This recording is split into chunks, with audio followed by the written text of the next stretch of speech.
Right, hop in, Will. Okay, let's go.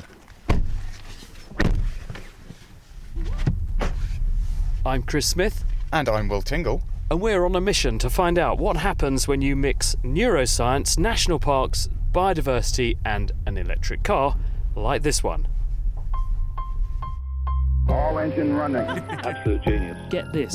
Welcome to This is the show where we bring you Science. What that essentially means is Discoveries, advances. questions, Research. technology. Unbelievable. Without further ado, This is The Naked Scientists.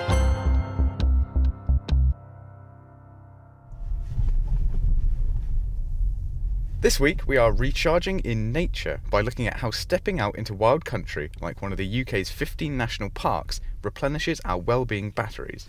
But there's a disconnect for drivers of electric cars like the one we're sitting in. Many of the national parks are very much off-grid, paradoxically putting those doing their bit for the environment with an electric car from benefiting through potential fear of running out of charge in the middle of nowhere.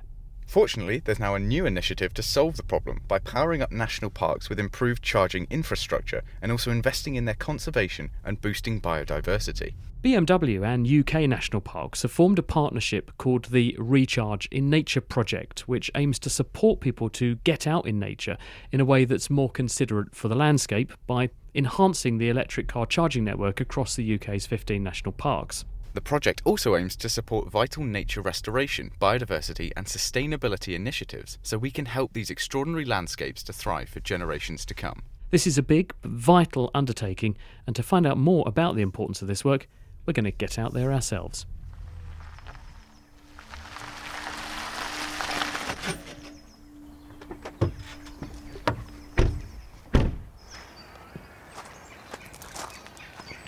Well, spring definitely seems to be here, Will. I would agree, yes, it very much is. And the warmer weather and longer days mean that I, like many of us, will definitely be looking to escape and spend a lot more time outdoors. But one of the reasons that you spend more than the average amount of time outdoors, and I've seen your work, is stunning. You're a wildlife photographer. It's a very loose term, wildlife photographer, but it's definitely something that I enjoy, something that I've done for a very long time. And naturally, if you want to go outside and take photos of wildlife, you have to go to where the wildlife is.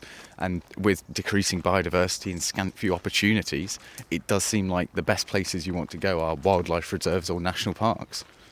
What effect does it have on you when you are doing that job, though? Because when I pick up a microphone, I completely kind of disappear into the world of what I'm saying and the person I'm saying it to and what they're saying back to me. I'm sort of drawn into their world. So when you pick up your camera and you're in an environment like this, do you find you're sort of drawn through the lens and out into the world of the nature you're looking at? Absolutely. I mean, you can see, as cliche as it sounds, the camera being an extension of the self, but more than that, it's quiet. What it is it's a removal of the everyday. It's the uncomplicated joy of being able to take photos of animals out in the wild.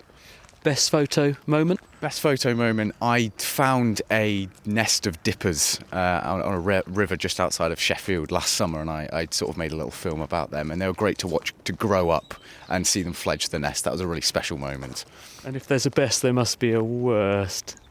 Probably dropping one of my old cameras in the Cambridge Canal. That No way. was a bit of a low moment. Never saw that again.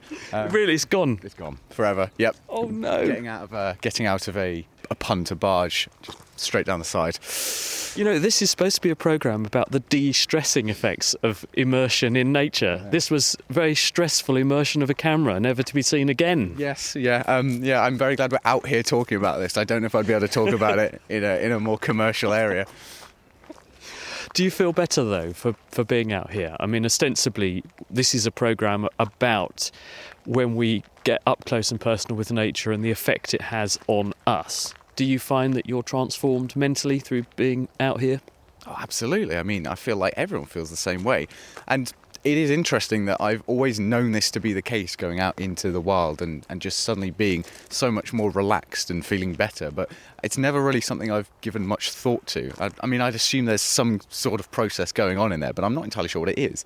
Well, there's some evidence from psychology studies that nature holds a special place in our hearts, and it can be a powerful mental health elixir. Immersion in the great outdoors and in wild country, like you find in many national parks and like where we are right now, seems to leave participants feeling re-energised and mentally refreshed.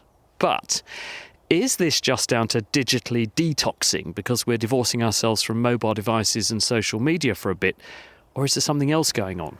What does the science say about the reactions that Will's just given us? Well, David Pearson is a cognitive neuroscientist at Anglia Ruskin University. It can take a number of different forms, generally reduction in stress. People have a more greater sense of positive emotion. Studies have also shown that people report lower symptoms in terms of anxiety and depression after spending time in nature. And we also see general improvements in cognitive functioning, things like better sustained attention, better ability to concentrate, better ability to solve complex problems and things like that. Do you actually have to be there to get the benefit, or can you stay on the couch and tune into David Attenborough and watch a bit of Blue Planet or something and say, well, I've immersed myself in that and get the same benefit? Well, I mean, there is research which shows that looking at videos of nature or even just photographs of nature can have beneficial effects. And there's a growing research looking at virtual reality simulations of nature, also showing that they can have beneficial effects. In terms of what the added benefit of being in a real environment is, one is, complete immersion. And the other is that being in nature, it's a multi-sensory experience. So if you're just looking at David Attenborough, that's predominantly visual and auditory. When you're in a real environment, you've got the visual stimulus, but also the sounds of nature, birdsong, the wind, and so on. Also, just the wind on your skin, the temperature. So it's a more immersive experience, and you have a greater sense of being kind of removed from the stresses of your everyday life. I suppose there's a physical element too, isn't there? Because if you're out and about in wild country, you're going to be more active, and we know that activity also has a positive reinforcing effect on mood and everything. Absolutely. I mean, I think with you get a lot of, so it's not just the exposure to nature, it's also the exercise, it's being in a less polluted atmosphere, being in a generally calming environment. So you get a number of different factors which we know individually can be beneficial, which are combined when you're in somewhere like a national park or an area of outstanding national beauty.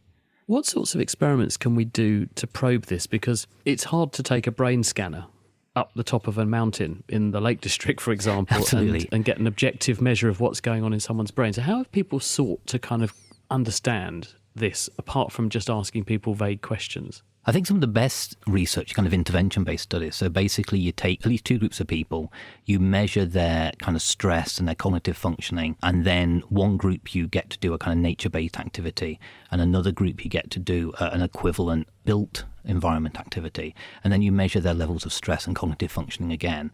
And there's a growing number of studies which have done that, which have found that when people do take part in a nature-based activity, and if you compare them to another group who've done the same kind of activity in a more built environment, they show improvements in terms of reduced stress, enhanced cognitive functioning and things like that.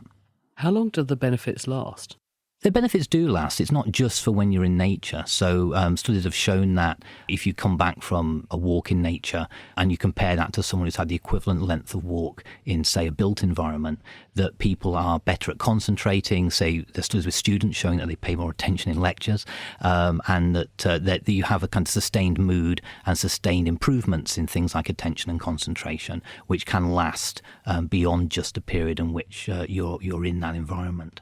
Is there a physical mechanism, if we, based on our understanding of the way the brain is wired up and the measurements we can make practically and objectively on people who take part in these sorts of studies, is there some kind of mechanism we can attribute to why we see this positive effect of being out in nature? As you said earlier, it's quite difficult to get a detailed look at the functions of the brain due to when people are in real environments. Because we can't take a scanner up a mountain or put it in a forest. So a lot of that research is focused just on looking at how the brain activity when people are looking at, for example, photographs of natural and built environments.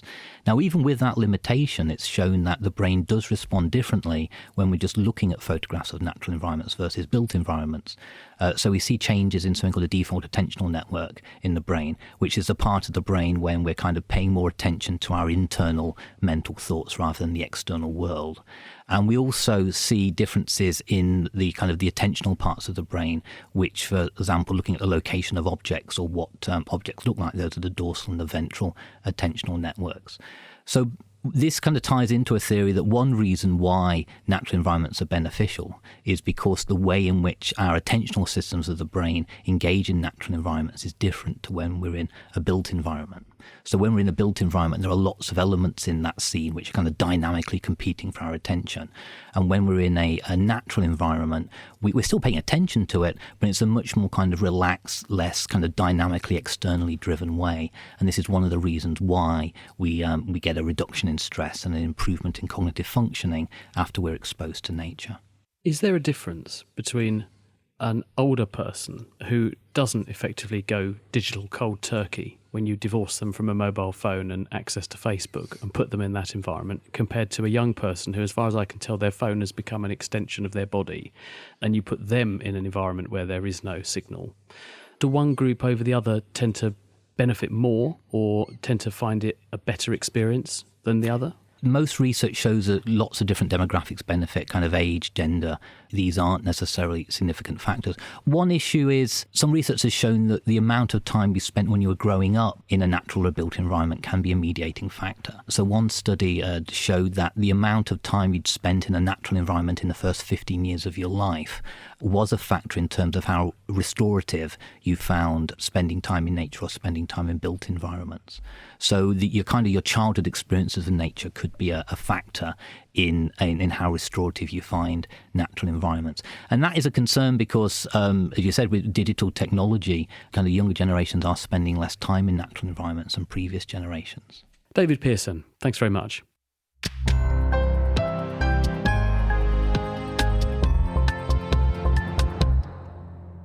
You're listening to The Naked Scientist with me, Will Tingle, and Chris Smith. And this week we're looking at national parks and the value they return to our well-being and the health of the planet. In a moment, the question of how to make sure that as we embrace a future dominated by electric vehicles, we can still get to these venues. But first, we've spoken about the mental health benefits of outdoor spaces such as national parks, but this is only the tip of the iceberg with regards to what green spaces can bring to the table. The big one is biodiversity. Earth's wildlife populations have plunged by an average of 69% in just under 50 years, so any protected area that can maintain species of plants and animals is vital to the biodiversity crisis. But what exactly is biodiversity, and why is it seen as such an important thing to conserve? I met up with the Wildlife Trust's Ian Webb to answer these questions. Well, if we could stop birdwatching for long enough, that is.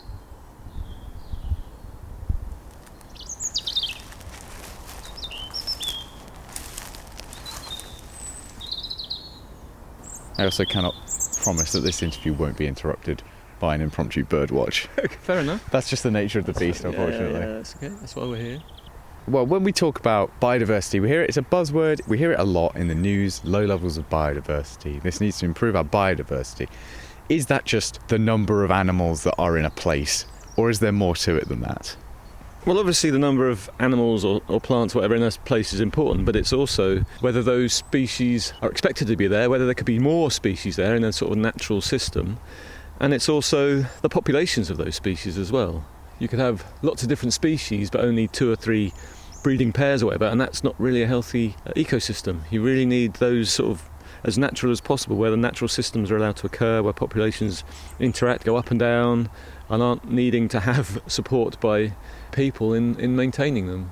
Does the biodiversity of national parks have a kind of bleed out effect, so that the organisms living there tend to move outwards and perhaps improve the levels of biodiversity in nearby regions?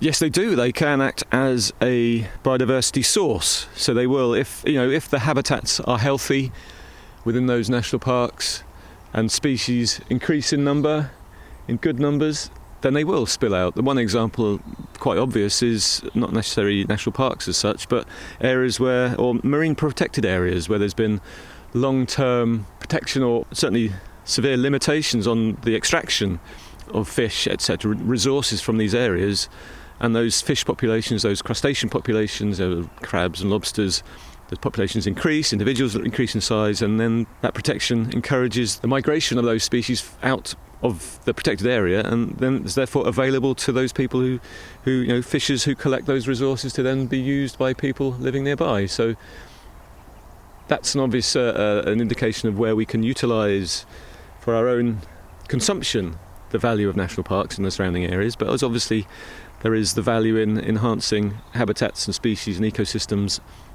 for other natural capital, if you want to call it that. So like cleaning of air, if you think about on the larger scale, the tipping point of losing 20% of the Amazon. The Amazon produces its own rainfall, and when you lose a certain portion of it, we get less rainfall. We get rainfall in the area, and it'll become savanna, and that's sort of a tipping point away from tropical rainforest.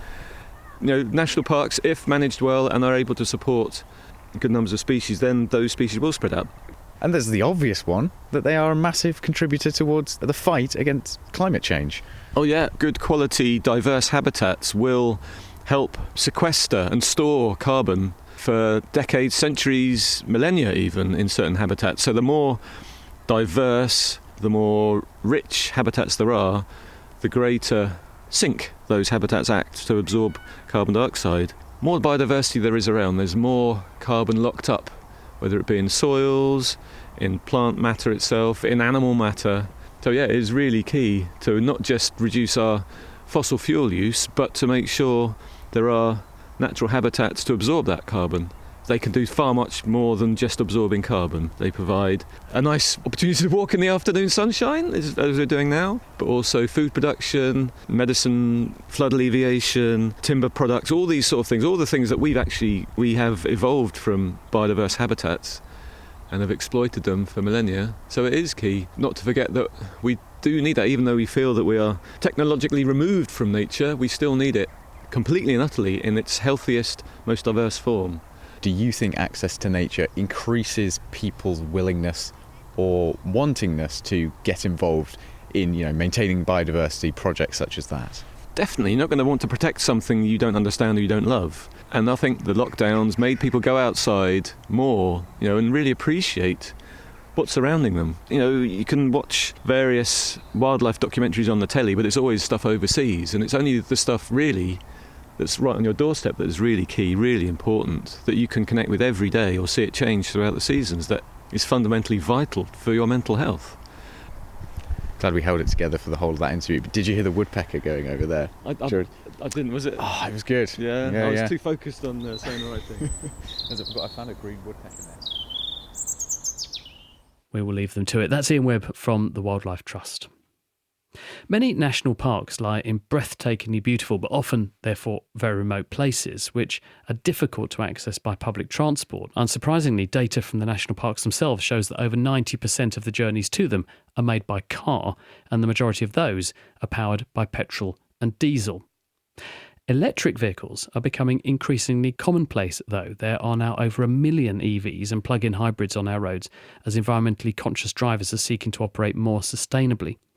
But therein lies the problem. Drivers of the very type of vehicle that can help to keep national parks pristine and peaceful are likely to be deterred by anxieties that the parks won't have enough public charging places and they're going to run out of charge somewhere in the middle of nowhere. This is the issue that the Recharge in Nature project, which is a collaboration between car makers BMW and the national parks, and in their words, aims to fortify the charging infrastructure around some of these remote venues and support vital nature restoration, aims to tackle. But what's it going to take to deal with the range anxiety issue and the paucity of charging points that's a cause of intense frustration at the moment for electric vehicle users? And indeed, how big is the problem? Well, with me are Melanie Shufflebotham, COO and founder of ZapMap, one of the first apps designed to help people to find charging units, and Graham Patton, who's head of EV charging at the company Joju. They work with local authorities and other organisations to install large-scale vehicle charging infrastructure. Melanie, let's come to you first. What does the charging landscape look like across the UK at the moment, and how do national parks and wild and more remote areas compare? So I think overall, the EV charging infrastructure is being installed at a pretty fast rate.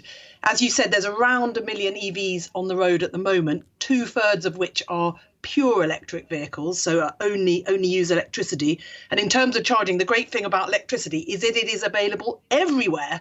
And by far the biggest rollout of charging infrastructure is actually currently at home or at work. I mean, estimates vary, but around 80% of drivers are able to charge at home. So there's at least 500,000 charge points installed on people's driveways and more at workplaces. So those people who do have off-street parking or access to charging at work, they can charge up overnight, low-powered charge, and generally only use the public charging on longer journeys. But of course, looking at the public charging network, at the moment there's around 40,000 charge devices across about 20,000 locations across the whole of the UK. This has grown by about 30% since last year. So, really, really good increase. Yes, there needs to be more. And of course, as more and more people go electric, more and more needs to be installed. And I think the other thing I'd say on this is that while it's useful to think about that top line number, really charging comes in many different forms. 3 key forms. Firstly, en route charging. So that's when you're on the longer journey and really your whole objective is to find a available, reliable charge point that you can charge up with as quickly as possible. On the strategic road network, you can add around 100 miles of charge in 15 minutes, and there's around 7,000 of those across 4,000 locations. Secondly, there are destination charges. So this is really anywhere where you might stop for 1 or 2 hours, and this is sort of links up to the national parks. It can be found at all sorts of places: car parks, supermarkets, National Trust properties, B&Bs. And then thirdly, on-street charging. So this is really the other end of the scale, very much low-powered charging, where people who don't have off-street parking or who are parking somewhere for a long period may use these chargers overnight instead of off-street parking. And they are actually typically found, not always, but typically found in a converted lamppost. I just want to bring in Graham, because interesting what Melanie's saying, making the point about different sort of charging regimes and timings that people allow, Graham. If we think about a national park, I would think if someone drives there, they don't want to waste the time in the national park charging a car. They will probably want to park and go, won't they?